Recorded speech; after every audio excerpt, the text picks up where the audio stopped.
గుజరాత్ తీరంలో అరేబియా సముద్రం లోతుల్లో వేల సంవత్సరాలుగా ఒక రహస్యం నిద్రపోతుంది.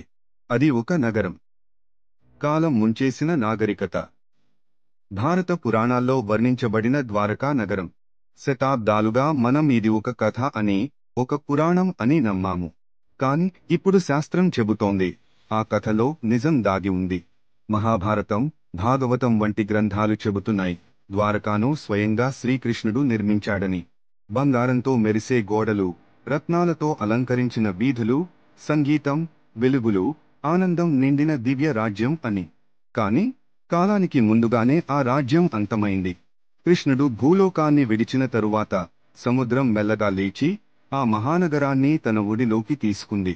పురాణాలు చెబుతున్నాయి, కృష్ణుడు వెళ్ళిన వెంటనే ద్వారకా సముద్రంలో కలిసిపోయింది.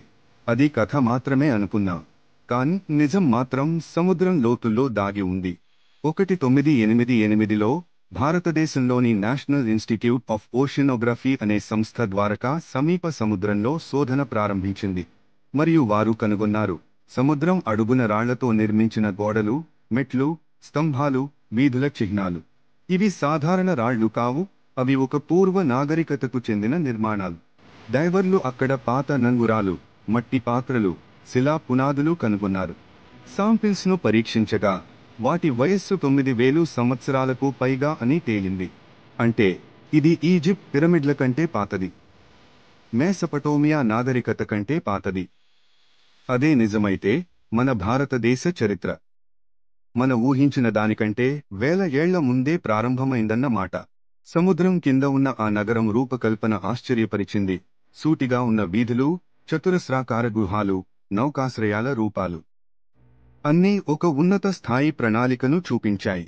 అక్కడ కనుగొన్న రాతి నంగురాలు చెబుతున్నాయి, వాళ్లు నౌకాయానంలో ప్రావీణ్యం పొందిన ప్రజలు అని. పురాతన గ్రంథాలు కూడా చెబుతున్నాయి, ద్వారకా ఒక సముద్ర తీరపు వాణిజ్య కేంద్రం అని. కొంతమంది శాస్త్రవేత్తలు అంటున్నారు, ఇది హరప్పా కాలానికి చెందిన పట్టణమని. కాని మరికొందరు నమ్ముతున్నారు, ఇది శ్రీకృష్ణుని ద్వారకా తప్ప మరేదీ కాదని.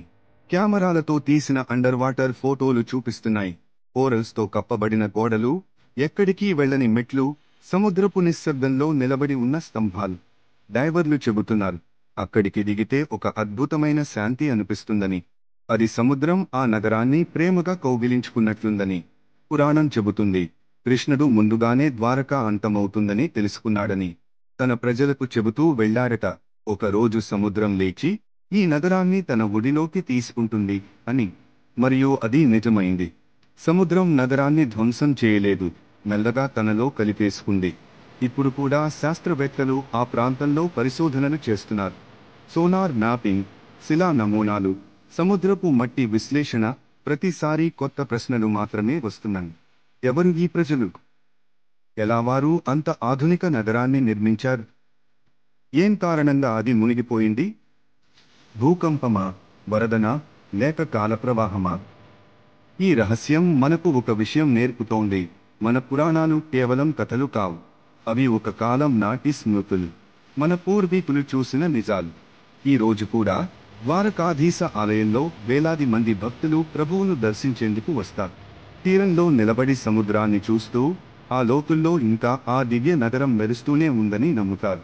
ద్వారక మన చరిత్రలో, మన విశ్వాసంలో, మన మర్మాల్లో చిరస్థాయిగా నిలిచిన నగరం. పౌరాణికత, శాస్త్రమా, ఎవరికీ తెలియదు.